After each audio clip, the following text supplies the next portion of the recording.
darlings, how are you? I'm right on time, Tuesday night, time for cooking, coaching and conversations with me, Dr. Lucy from Real Life Medicine. Tonight, I always feel like tonight I'm cooking a stuffed eggplant. So this used to be a dish, a long time ago in a land far, far away, I used to be a vegetarian. I think, like when I was 20, when everyone is. And I used to cook stuffed eggplants all the time. And hello, gorgeous Nick.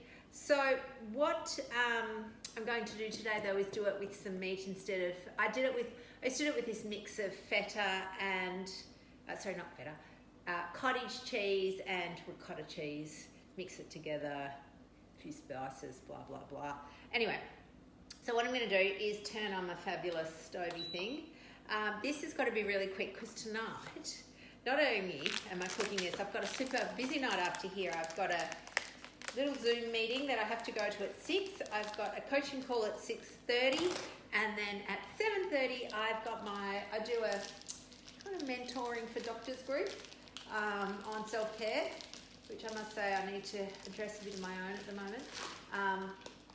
So that's at 7:30, so super busy. So what this is going to be is we cook it on the stove. Hey Jacinta, gorgeous girl. Cook it on the stove, put it into one of my potty things, and I've actually even got a dessert to show you. I won't cook the dessert, it's already made, but it's so easy, and I just wanted to show it off really. So I'll just stick this on. So world famous frozen onions. These ones are actually from Woolies. Again, I never chop an onion. Haven't chopped an onion now for the whole year. It's my new go-to. So I'm just whacking a bit of that in. I've whacked in just 500 grams. I'm not doing my big batch cooking tonight because I haven't got time. But I want to show you that you don't always have to batch cook. That you can just whip something up that's quick and easy. In the blink of an eye, I'm just mushing that up a bit. I've got a couple of knives because all my knives need sharpening. But anyway, we'll see how we go. So you just get an eggplant, okay? Any size. I just happen to have one perfectly looking, long, skinny one that hasn't gone moldy in my fridge. And you've got to be a little bit careful because the skin's quite tough, but the flesh isn't. So you just cut that down the middle. And if you want to be a bit fancy, you can leave the end on, look a bit fancy. And then you just get a knife, right? And you just score the edge. So you don't need, because this is going to be it's going to be a bit like a zucchini boat, except that it's not a zucchini. And so we're just going to pare around the edge. Normally you wouldn't do it holding it up like this, so I might actually, so that I don't accidentally just chop my hand out, because that would be bad. And then I'm just going to pare the insides so that it's into cubes. You don't, look, I know people go on about, you've got to salt eggplant and all that sort of stuff. You don't have to, okay? You can if you want to. And what it does is it draws a bit of the moisture out. And some people say it'll draw that bit of the bitterness out, but honestly, I don't actually find it that bitter. So I don't know if you can see that, probably not in the light. It's scored. Oh yeah, there's one bit. Yeah, see that? So I've scored it. And of course I should have a spoon here, but I don't.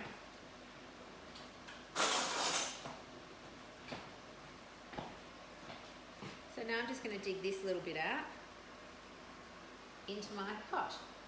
So the inside will go in with the meat.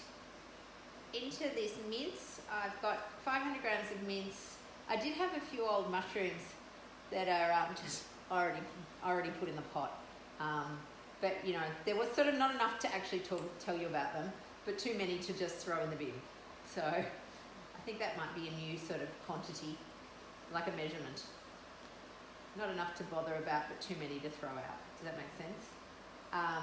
But you can put whatever you like in this mince mix. It's just mince. I'm going to put spag bowl seasoning in it because that's easy. It's easy for me. As you know, whatever I can do to make my life easy. How's everyone been going? Like honestly, how are you all? It's I know not all of you are from Victoria. Well, even if you are, a lot of you are now in regional. I know not all of you are in metropolitan Melbourne. I'm actually not either, but apparently I am. I know not all of you are in New South Wales, but for those of you who are, I feel your pain. There was a phrase that I heard, which again, a lot of you have heard, but I thought, gosh, it's so applicable. And the phrase at the moment is called languishing. There was a few articles that were bandied around, and it does feel a bit like that. I look at my year 12 girl, as you know, and she is definitely languishing. She's not unwell enough to have like a mental health diagnosis, but she's certainly not flourishing. And I feel a bit that we're all sort of a bit like, you know, when your herbs are just a bit neglected. They're not dead. You can resurrect them, but they're just not thriving. Yeah, that's us. That's us. And the problem when we're all a bit like that, so look at this. I've just basically scraped that all out. Nice little boat. I'll do the same for this one. And I'm just giving this a bit of a stir. So the problem when we are in this languishing phase is that we're then looking for things to cheer ourselves up. And this is where people can come a bit unstuck with food and alcohol. And even myself, I've been sort of drifting to this idea of what can we do on the weekends? Oh, you know, we could have a cocktail party, which of course there's nothing wrong with that. You know, you're allowed to, as I always say to people, you're the boss of you. And, you know, we might still have one, but it's this idea that I'm looking for something to fix my languishing. The things that will fix my languishing and yours are social connection, which is probably what we're majorly lacking, and honestly, and hope for the future, which, you know, it sometimes feels like there's not a lot, you know, that we could be in here for months and months. So, you know, we're desperate. We are looking for social connection, and never, I don't think I feel like Winston Churchill, never in the field of human conquest, never before has the need for social connection been so prevalent. And never before has the overuse of screens, which we are all doing, of course, because we are working from home on screens, we're connecting with people on screens, but never before has it become so apparent as to its, you know, actual effects on our mood and our flourishment. I think that's a word.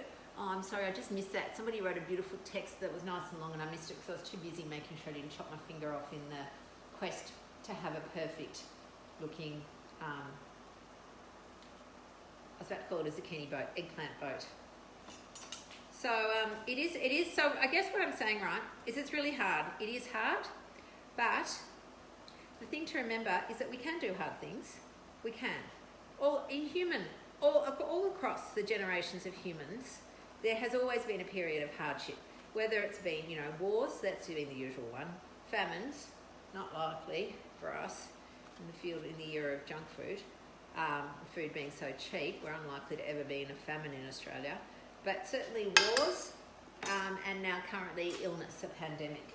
And the tricky thing is that it is the devil in the deep blue sea, because we are very lucky in Australia. We haven't experienced major effects of COVID, as in most of us probably don't know somebody who has either got COVID or died from COVID, because the numbers are currently so small, because all of us are doing such a great job of doing lockdown at very intense personal expense.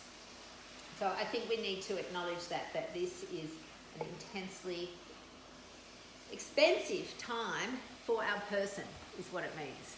So I think that, you know, you're this idea that we have to just jolly ourselves along. You don't actually have to. You're allowed to say, you know, I feel a bit rubbish, and you are allowed to have, as they say, you're allowed to feel all the feels.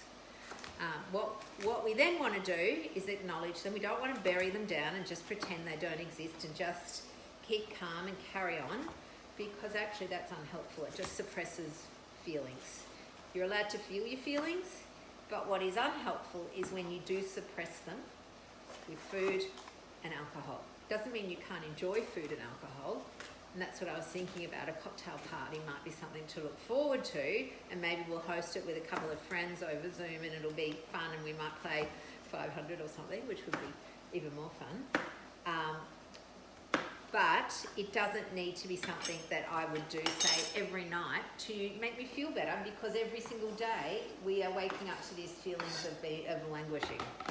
It's actually liberating not to worry, to know that no matter what happens to me these days, I will not use food to help. It doesn't help. I feel really, really blessed. Yes, I think they use mostly mingle. I do use Spagwell seasoning from, yeah, it's a mingle one. But you could, look, I like it because what's it got in it? It's got garlic, means I don't have to chop it up. It's got some onion, red pepper, oregano, thyme, pink salt, basil, black pepper, olive oil and parsley. If you really wanted to, you could just put in mixed Italian herbs, so that's perfectly fine. You know, it's just do what is easy for you. So for me, that's easy. It's a really tasty dish. So I'm just going to let that settle down for a little bit. It doesn't need very long because it's going to go into the oven. So I've got the oven on. That was my other big step, which is unusual for me to actually remember to put that on. Does anyone else do that? You got to put something in the oven and then you go, ooh, whoopsie, you turn it on. Who else does that? Or is that just me? Probably just me. But yes, I think it is definitely something this time of our lives. So technically, I'm supposed to be in Noosa because that was what our holiday was planned for, which was actually our holiday from last year that we still haven't gone on. So what I actually did was I thought, right, well, what's the point of having a holiday? I'm just going to go to work. So I opened up all my books, and then this week I actually thought, you know what? I've actually hit a little bit of a wall. I am tired. I haven't had a break for a long time. We're working hard. Obviously, Real Life Medicine, we're working hard. So next week I went and had a look, and luckily for me, my books hadn't filled up. So I've actually blocked out all of next week except Monday. And I feel really good about that. I just think, really, you know, someone else is meant to be in Noosa too. I know, Noosa, we're so sad. It's really, really annoying. So that meat's cooked. So look, seriously, this is how easy this dish is. So I've got my little thing. You could do it on a tray if you want. I just happen to have this baking tray. And basically, what I'm going to do is I haven't put sauce in it because I'm going to drip some sauce over the top of it. So it's just literally the meat. It's got the, in the meat, for those of you who have joined late, I've just put some onions, not chopped by me, of course.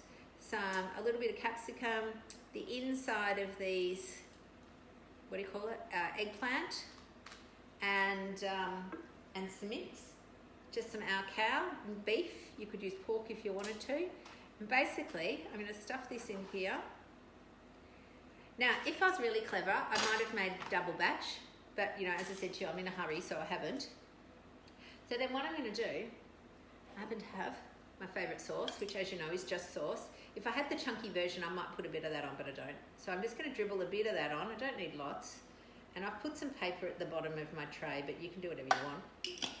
And then, feeling so organised because I've got cheese. That's not the organised bit. The organised bit is the scissors to open it. Because how many times, has anyone done this where you open the cheese and it just, yeah, of course you have. You should. It's the egg, yes, you can eat the eggplant skin just into it. So this goes in, the eggplant goes all soft, and you can eat the eggplant skin. It's really quite delicious. I like it. And so then basically I've put some cheese on top. That'll go into the oven for probably 20 minutes or so. Just looks like that. And you can just have it like that if you want to. Like, that's perfectly fine. It's quite a good meal. There's some leftover mince if you're still a bit hungry and you wanted some of that. Or you could serve it with, you know, some greens, some beans and broccoli or something like that. Now, this could be an entree to a dinner party if you wanted. Because, do we even have dinner parties anymore? But just in case we did, I'm making a dessert. Well, I've actually made it, but I wanted to show you how awesome it looks. Just give me a sec, I'm going to end the spoon. So, I don't know about you guys, but last week I noticed that avocados were like, you know, about 3 cents each. I think they were like 90 cents. So we bought 10 or something. And of course, like all avocados did, they all went ripe on one day. So I made an avocado chocolate mousse. So this is the mousse, and I've just plopped it into this little container here. But I'm thinking you could serve this like this. So I'm going to tell you the recipe, and it'll be up on the blog. And I'm not going to even bother showing you how to do it, because really what you do is you put all the ingredients into a food processor or a blender and blitz it. So in this one, I put 500 grams, only because I had a lot, of avocados. I put a tin of coconut cream. I put 50 grams of cacao or cocoa, whichever you like. And I put 100 grams of monk fruit. It was a monk fruit erythritol mix, so a sweetener of some sort.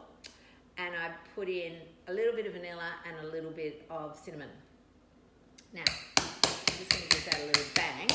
And I'll just get something else to finish it off.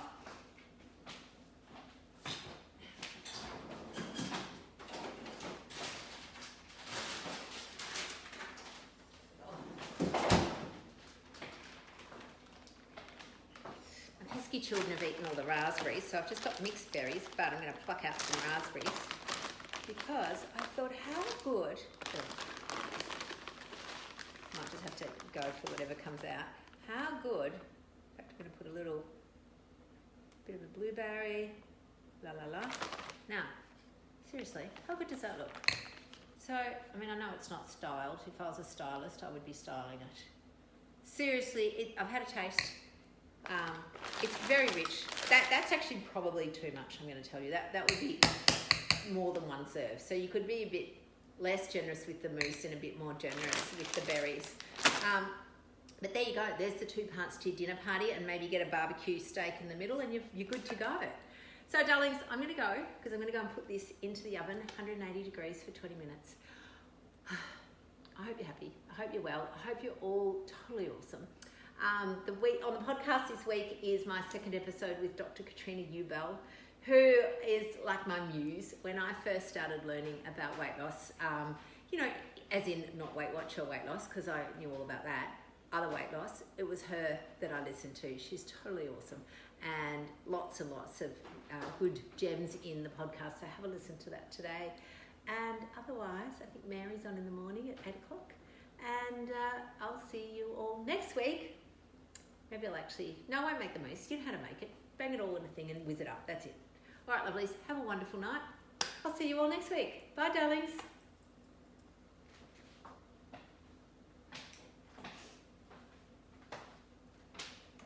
I'm still waiting to become rich enough to have a, my own film crew, and I'm going to remember to